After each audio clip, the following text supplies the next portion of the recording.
नमस्कार छात्रों, ऑनलाइन कक्षा में आपका स्वागत है। पिछले वीडियो में हमने उषा प्रियवंदा जी का परिचय देखा था और उनका उपन्यास 55 खंबे लाल दीवारें यह हमें आपके पाठ्यक्रम में है, तो उसका अध्ययन हमें अब करना है। तो इसलिए हमने उषा प्रियवंदा जो उस उपन्यास की लेखिका है उसका परिचय देखा था। अब हम उपन्यास की ओर मुड़ेंगे। प्रस्तुत उपन्यास जो है स्त्री जीवन को लेकर, स्त्री जीवन की एक समस्या को लेकर लिखा गया है। तो परिवर्तन यह प्रकृति का नियम है और समय के परिवर्तन के साथ साथ नारी में भी परिवर्तन आया है। उषा जी ने अत्याधुनिक असामान्य नारी को समझने और समझाने का प्रयास इस उपन्यास से किया है। आज का व्यक्ति नई परिस्थितियों में स्वयं को टूटते हुए, जिंदगी से जूझते हुए आर्थिक संकट से संघर्ष कर रहा है। मध्यम वर्ग कभी आदर्श तथा नैतिकता से जूझता है तो कभी आधुनिक यथार्थ से लड़ता है। उषा जी की कथा में कभी भारतीय पृष्ठभूमि होती है और कभी विदेशी। इस कारण यह एक है कि यह दोनों देशों में उनके कार्यक्षेत्र हैं। विदेशी धरती में भी वो जुड़ी हुई है और दूसरी तरफ आदर्श भारतीय नारी पारंपरिकता और आधुनिकता के केंद्र में जीती है, उसको भी वो जानती है। और भारतीय संस्कारों पर किस प्रकार पाश्चात्य प्रभाव हावी होता जा रहा है, इसको लेकर भी उषा जी ने साहित्य लिखा। जीवन का यथार्थ बड़ा कठोर और कटु होता है। जो कुछ हम चाहते हैं वह हमें नहीं मिल सकता और जो नहीं चाहते वह सब कुछ हमें बड़ी आसानी से मिलता है। तो आज की नारी लेखिकाओं ने इसी यथार्थ को अपने साहित्य में जो है प्रस्तुत किया है। और उषा प्रियवंदा जी ने जो है अपने उपन्यास 55 खंबे लाल दीवारें में इसी प्रकार का चित्रण किया है। यह जो है उनका बहुचर्चित उपन्यास है, जिसमें लेखिका ने अपनी अनोखी कलात्मक सूझ के सहारे आधुनिक भारतीय शोषित नारी का चित्रण किया है। आधुनिक नारी के मन की घुटन, उसके मानसिक तनाव, उस तीखा एहसास इस उपन्यास में है। नारी कभी कभी अपना दायित्व निभाते निभाते ऊब भी जाती है और खिंच भी जाती है, परंतु अपने को संयत रखने की पूरी कोशिश वो करती है। आज पढ़ी लिखी कमाने वाली जो स्त्रियां हैं वो भावात्मक तरीके से जो है उनका शोषण हो रहा है। संवेदनशील नारी की चटपटाहट को लेखिका ने इस उपन्यास में उभारा है। अपने जीवन में आई हुई उलझनों को सुलझाने में वह असमर्थ है।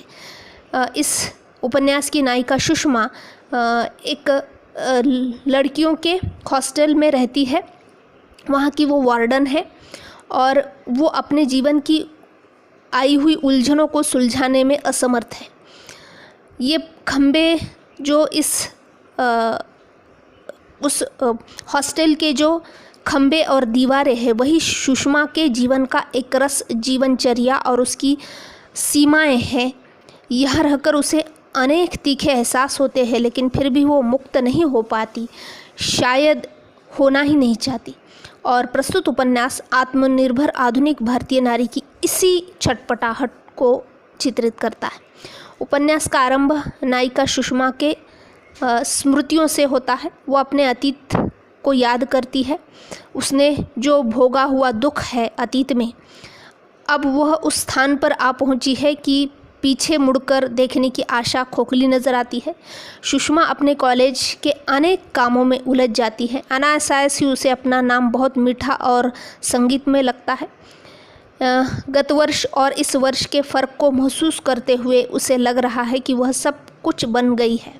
मिस शर्मा, यमे वार्डन गर्ल्स हॉस्टल। सुषमा जब से वार्डन बनी है उसको सभी एक ही सीख देते हैं कि वह लड़कियों के साथ सख्ती से पेश आए।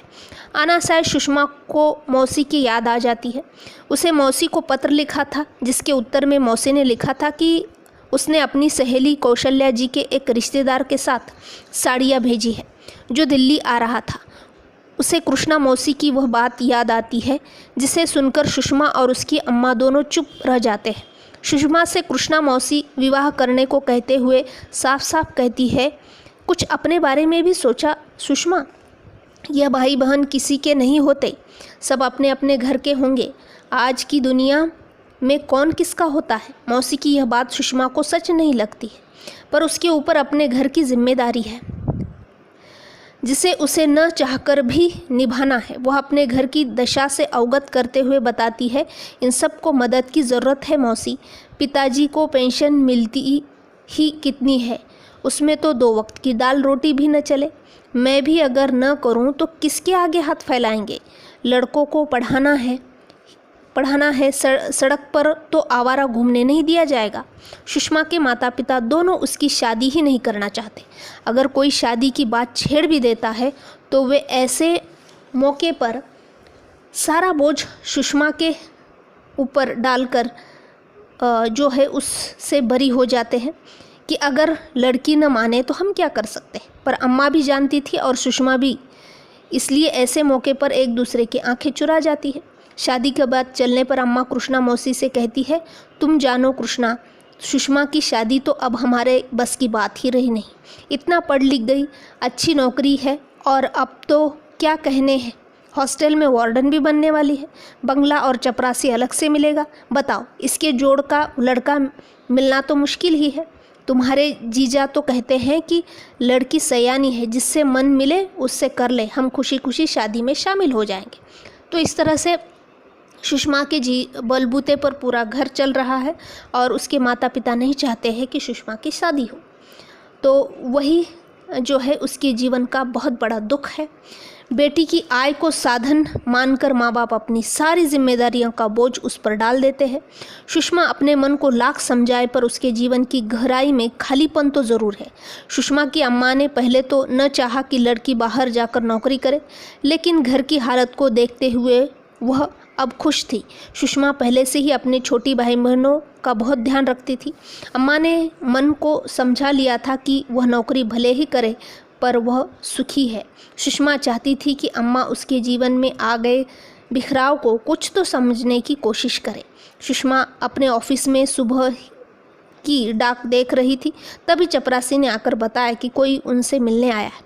यहाँ सुषमा का परिचय नील से होता है और उसके जीवन में उतार चढ़ाव शुरू हो जाते हैं। पहली बार स्वागत करते समय सुषमा नील को बीए का छात्र समझकर कोका कोला की मंगा लेती है, परंतु बातचीत के दौरान पता चलता है कि नील फिलिप्स कंपनी में काम करता है। तब सुषमा कोल्ड कॉफ़ी के लिए ऑर्डर देती है। नील भी मजाक करते हुए कहता है कि मैं भी आपको 55-60 साल की समझ बैठा था। उसके जीवन में सुनेपन में कुछ समय के लिए नील हरियाली लेकर आता है। सुषमा साड़ियाँ लेने के लिए नील का शुक्रिया अदा करते हुए उसे दरवाजे पर तक छोड़ने आती है और अपने काम में लग जाती है। नील के आचरण का खुलापन सुषमा के मन को छू जाता है। उसकी दृष्टि में कौतुक और हंसी का मिश्रण था।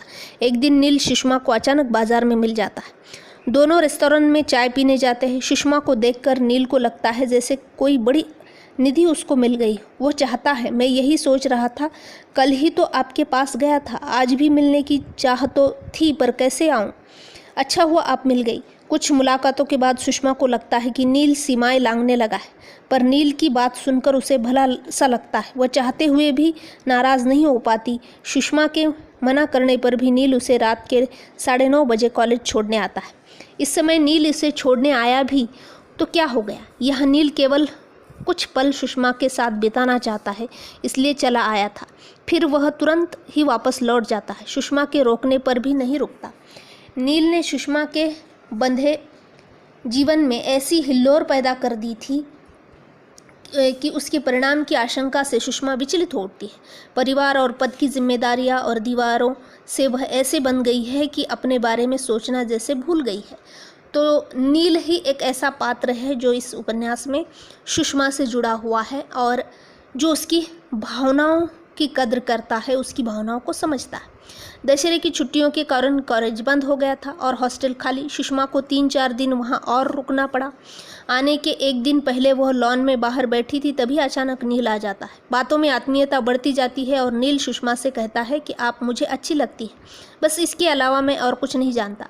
तब सुषमा किसी अनजान भावना से प्रेरित होकर कहती है, उम्र 33 बरस, घर की गरीबी, हिंदी की टीचर, कुछ और जानना चाहते हो।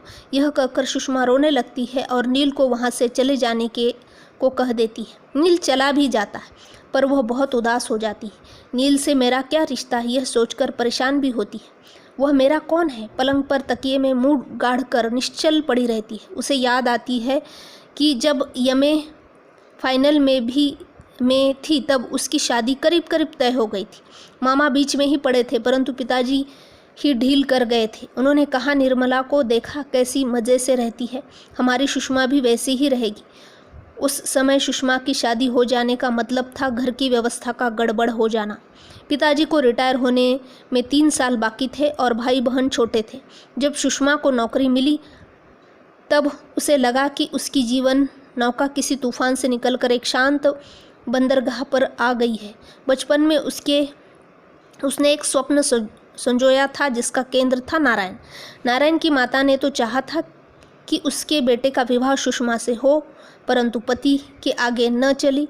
नारायण का जिस युवती से विवाह हुआ वो बहुत दहेज लेकर आई थी। उसके पिता सिविल सर्जन थे। नारायण को भी वह पसंद थी, इसलिए विवाह में कोई रुकावट नहीं आई। नारायण के घर बेटे के जन्म उत्सव में माँ सुषमा को जिद करके ले गई थी। सुषमा ने देखा कि नारायण के चेहरे पर अतीत की कोई परछाई नहीं थी, पर आकर वह बहुत रोई। उसे याद आ रहे थे वे पल जब उसने एक समय नारायण की चाहना की थी। उसे अवसाद ने घेर लिया। तब माँ कहती है, जिसका जहाँ संयोग जुड़ा होता है वही होता है, हमारे करने न करने से क्या होता है। सुषमा मन ही मन सोच रही थी। माँ ने अपनी असमर्थता को किसी सफाई के साथ भाग्य पर डालकर अपने आप को समझा लिया है।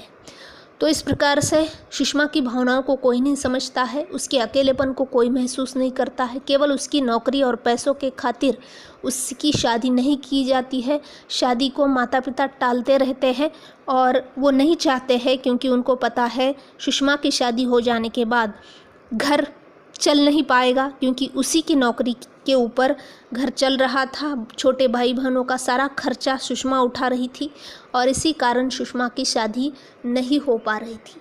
तो इस प्रकार की ये कथा और उसकी कथा वस्तु हम आगे देखते रहेंगे। धन्यवाद।